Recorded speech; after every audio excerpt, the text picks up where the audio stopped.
Yw'r hael ddim allan eto, ond mae ar y ffordd a mae yna gystadlu twym iawn i ddod hefyd bore yma. I ni'n cychwyn gyda'r Gwartheg Godro wrth gwrs a'r heffrod ifanc sy'n gyda ni nawr, y pare sydd o'n blaenau ni. A dwi'n cael cwmni Rhys Morgan bore yma o fferm Tyn Beili, Llanrystyd, un o ffermwyr mwyaf blaenllaw Ceredigion pan mae'n dod i'r Gwartheg Godro. Mae Rhys, bore da? Bore da ifanc yn golew. Wy dda iawn, a mae'n bore bach perffaith i ddangos y Gwartheg. Mae Rhys, dwi ddim rhy both na gwi. Yn dwi de, mae'n bore perffaith i'r job yma, dim rhy boeth a odi, mae'n bore perffaith a gweud y gwir. Ac y dosbarth cyntaf sy'n ma Rhys yw yr heffrod ifanc, ond cyn i ni sôn am yr heffrod, wyt ti Rhys yn godro fyna ar y ffarm yn Tyn Beili, sonia chydig bach am beth sydd â chi fyna i gyd adre? Ie, ni'n godro rhyw 180 o wartheg Holstein fwyaf. Ie. Un o ddwy eisiau yn y mix na.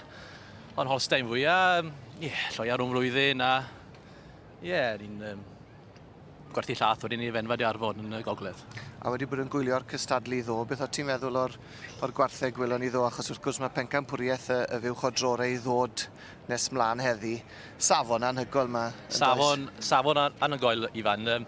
Wel, a gweud y gwir, o'n i adre ddo, so watches i lot o'r judge ar yr teledu yn y fe. Yeah. Oedd chi coverage gwych o'r teg. O, diolch fawr iawn. A wedyn, oedd yr cwpl o rhain aros mas na fyw Holstein, y hether llath Holstein. Oedd honno'n cracker yn dod. Oedd honno'n, dyn ni'n mynd o cael honno adre, gweud y gwir. Oedd y safon trwyddi draw yn wych yn y fe. Ond yn dangos chydig bach yn lleol Rhys, wedi bod yn dangos yn y sioe bach yn Llanila ar Aberystwyth ac yn y blaen? Dangos bach yn lleol, ti bod yn y fe? Ie, Llanila ar Aberystwyth, o wedi Talabont, wedi bod unwaith i ddwywaith wedyn. Ond chi bod, mae'r ymroddiad mae rhain yn rhoi dod o'r Gwartheg lan i fyd hyn, 2-3 step yn uwch eto yn y fe, o'r teg nhw. Eriod wedi ystyried felly dod i'r sioe, neu?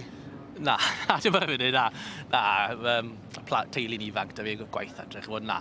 Ond mae lot o ymroddiad yn rhoi, mynd i fynd i rhoi y Gwartheg. Mae'n amser dychryn yn fewn i'r job. Chi bod, mae'n amser dychryn, byddai chi gael rhywun i wneud y gwaith adre yn lle chi wedyn, a mae rhain o'r teg, maen nhw'n plano misoedd mlaen yn llaw i ddod o'r Gwartheg. Ond dim jyst amser cyn y sioe, ond ni'n sylwi fyna nawr bore yma lan yn y shed Gwartheg. Yr amser a'r gofal sydd angen ar ôl cyrraedd yma, jyst cadw'r gwely'n lan ac yn sych yn ei paratoi nhw'n golchi, neu siŵr bod nhw'n bwyda yr amseroedd iawn. Mae'r gwaith ar ôl cyrraedd yma'n yn 4 awr ar 20 y dydd. Mae'r gwaith ar eich yn iawn i cadw'r Gwartheg yn y condition yma, mor lan a cadw nhw'n cŵl yn y gres. Chi bod, wedi digon o waith i edrych ar ôl heffrod mae'r Gwartheg Godro wedyn.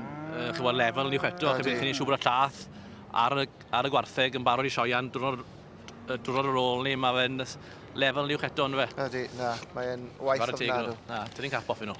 A'r dosbarth bach yma nawr, Rhys, yr heffrod ifanc. Heffrod y dyfodol, dwi'n meddwl maen nhw'n galw'n dyfer dosbarthiadau yma nawr, y future pairs, a mae'r brydiau sydd gyda ni nawr. Mae'r Holsteins yma, mae'r Ayrshires yma, y Jersey, y Burgorn a hefyd y Brown Swiss. Dechreuwn ni te gyda'r Holsteins, efe, ni'n gweld ar y ochr dde y llun fan hyn nawr.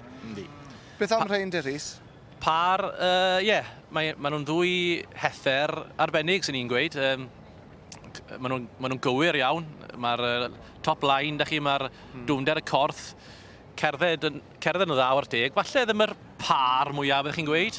Chybod, mae un bach yn hennach na llall, fydden ni'n gweud yn fe.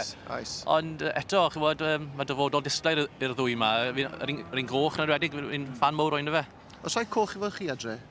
Un neu ddwy, oes, un neu ddwy. Mae nhw'n rhywbeth bach wahanol i edrych yn bore. Ydyn, maen nhw ti'n iawn. Change bach.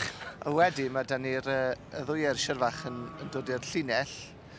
Eto, yn ddwy hether neis fel unigolion, falle ddim cweit yn bar o ran maint ac yn y blaen. Dwy hether bach, digon cywir sy'n ni'n gweud, bach o bwer trwy'r chest na, a maen nhw'n cerdded digon da, o'r teg. Dwy hether bach digon cywir, de. Ddwy jersey fach nawr yn dod mewn i'r llinell. Mae'r ddwy yma, ifan yn dwy stylish iawn, maen nhw'n gweud, a maen nhw'n bar da. Gon nhw fan hyn nawr. Ydy, maen nhw'n rhai neis o gwir, Dyna chi'r lled dan yn y muzzle yn y trwyn, mae lled am yn trwyddi ar y teg, all the way i'r rymp, a maen nhw'n dwfnder y corff da'r ddwy nhw, maen nhw'n bar da, sy'n gweud, siawns da nhw. Mae rhaid i dal yn llygad i pan ddysyn nhw mewn rhys y byrgorn. Dwi'n hoff iawn o'r rhain, mae rai fi, maen nhw'n... Fel wedau'r llais, maen nhw fel two peas in a pod, yn nhw. Adyn, mae nhw rhys. Mae nhw. A maen nhw'n cerdded mor dda sy'n bwysig i'r bryd yma, bwysig i bob bryd, yna fe.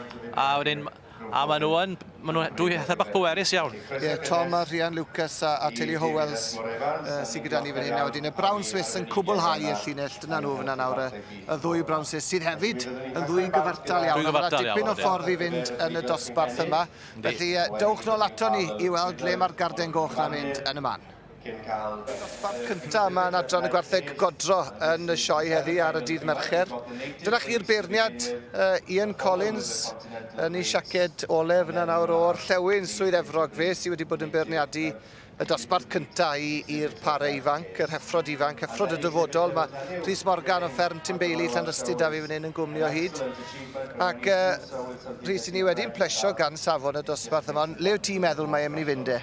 Wel, mae'n clas dda agos yn un dweud, mae'r jersey a'r byrgorn gyda chawns dda, fydden ni'n meddwl. Chi byth gallu rhaid o'r Holsteins off wedyn, ydych chi, ond fydden ni'n meddwl mae'r ddwy na chawns, y jerseys a'r byrgorn. Beth ti'n meddwl am y ddwy Brown Swiss eddi? So nhw fewn i'r llinell fyna nawr ar y pen pella na? Dwy hethau, digon o potensial, fydden ni'n dweud. Mae'r dwfnder yn y corff, a mae e'n bryd sy'n